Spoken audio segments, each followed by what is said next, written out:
ವೀಕ್ಷಕರೇ, ಧರ್ಮಕ್ಷೇತ್ರಕ್ಕೆ ಸ್ವಾಗತ. ನಾವಿವತ್ತು ಕೊನಾರ್ಕ್ ದೇವಾಲಯದ ವಿಶೇಷತೆಗಳನ್ನ ತಿಳ್ಕೊಳ್ಳೋಣ ಬನ್ನಿ.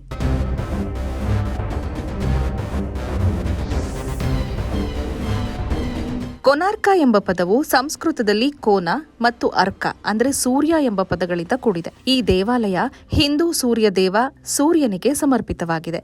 ದೇವಾಲಯವು ಸೂರ್ಯದೇವನ ರಥವನ್ನ ಪ್ರತಿನಿಧಿಸುವ ರಚನೆಯನ್ನ ಹೊಂದಿದೆ.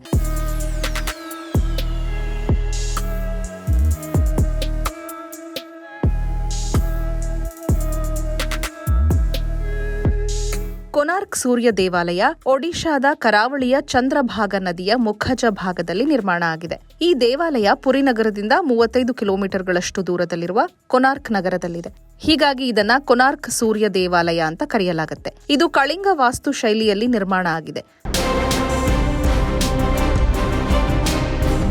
ಶತಮಾನಗಳ ಹಿಂದೆ ಬಂಗಾಳ ಕೊಲ್ಲಿ ಸಮುದ್ರದಲ್ಲಿ ಸಂಚರಿಸುತ್ತಿದ್ದ ನಾವಿಕರು ಈ ದೇವಾಲಯವನ್ನ ಗುರುತಿನ ಚಿಹ್ನೆಯಾಗಿ ಬಳಸ್ತಾ ಇದ್ರು.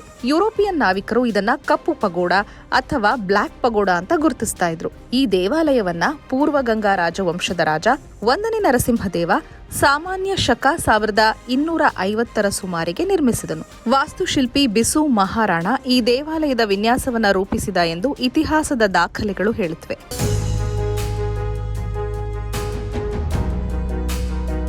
ಈ ದೇವಾಲಯವನ್ನ ಕ್ಲೋರೈಟ್, ಲ್ಯಾಟರೈಟ್ ಮತ್ತು ಖೊಂಡಲೈಟ್ ಎಂಬ 3 ರೀತಿಯ ಕಲ್ಲುಗಳಿಂದ ನಿರ್ಮಿಸಲಾಗಿದೆ.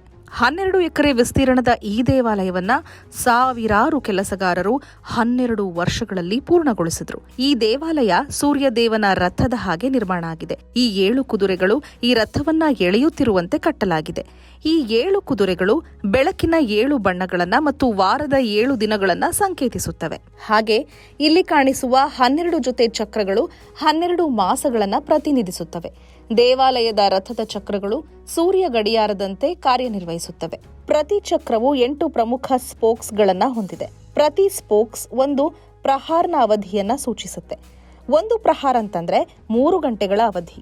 ಒಟ್ಟು 8 ಸ್ಪೋಕ್ಸ್ಗಳು 24 ಗಂಟೆಗಳನ್ನ ಪ್ರತಿನಿಧಿಸುತ್ತವೆ. ಇಲ್ಲಿ ನೆರಳಿನ ಚಲನೆಯನ್ನ ಗಮನಿಸುವ ಮೂಲಕ ದಿನ ಅಥವಾ ರಾತ್ರಿಯ ಸಮಯವನ್ನ ನಿಖರವಾಗಿ ನಿಮಿಷದವರೆಗೆ ತಿಳಿಯಬಹುದಾಗಿದೆ. ದೇವಾಲಯದ ಗೋಡೆಗಳು, ಕಂಬಗಳ ಮೇಲೆ ಅತ್ಯದ್ಭುತ ಕೆತ್ತನೆಗಳನ್ನ ಕಾಣಬಹುದಾಗಿದೆ. ಇಲ್ಲಿ ಹಿಂದೂ ದೇವತೆಗಳು, ಅಪ್ಸರೆಯರು, ಪಕ್ಷಿಗಳು, ಪ್ರಾಣಿಗಳು, ಸಮುದ್ರ ಜೀವಿಗಳು, ಪೌರಾಣಿಕ ಜೀವಿಗಳು ಮತ್ತು ಮಿಥುನ ಶಿಲ್ಪಗಳನ್ನು ಕಾಣಬಹುದಾಗಿದೆ.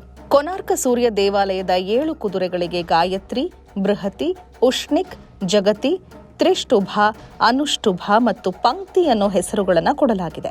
ಈ ಹೆಸರುಗಳು ದೇವಾಲಯದ ಸಾಂಸ್ಕೃತಿಕ ಮತ್ತು ಕಾವ್ಯಾತ್ಮಕ ಮಹತ್ವವನ್ನ ಎತ್ತಿ ತೋರಿಸುತ್ತವೆ. ಈ ದೇವಾಲಯ ನಿರ್ಮಾಣ ಆದ ಸಂದರ್ಭದಲ್ಲಿ ಇದು ಸುಮಾರು 229 ಅಡಿಗಳಷ್ಟು ಎತ್ತರ ಇತ್ತು ಅಂತ ಹೇಳಲಾಗುತ್ತೆ. ಆದರೆ ನಿರಂತರ ದಾಳಿಗಳು, ಹವಾಮಾನ ವೈಪರೀತ್ಯಕ್ಕೆ ನಲುಗಿ ಈ ದೇವಾಲಯದ ಸಾಕಷ್ಟು ಭಾಗ ನಾಶ ಆಗಿದೆ.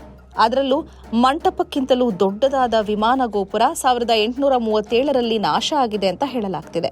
ಈಗ ಉಳಿದಿರುವ ದೇವಾಲಯ 128 ಅಡಿಗಳಷ್ಟು ಎತ್ತರ ಇದೆ ಅಂತ ಹೇಳಲಾಗುತ್ತೆ. ಸ್ನೇಹಿತರೆ, ಇದು ಕೊನಾರ್ಕ್ ದೇವಾಲಯದ ಬಗೆಗಿನ ವಿಶೇಷ ಮಾಹಿತಿ. ಮುಂದಿನ ಸಂಚಿಕೆಯಲ್ಲಿ ಮತ್ತೊಂದು ದೇವಾಲಯದ ಬಗ್ಗೆ ವಿಶೇಷ ಮಾಹಿತಿಗಳನ್ನ ನಿಮ್ ಜೊತೆ ಹಂಚಿಕೊಳ್ತೀವಿ. ಅಲ್ಲಿವರೆಗೂ ನಮಸ್ಕಾರ.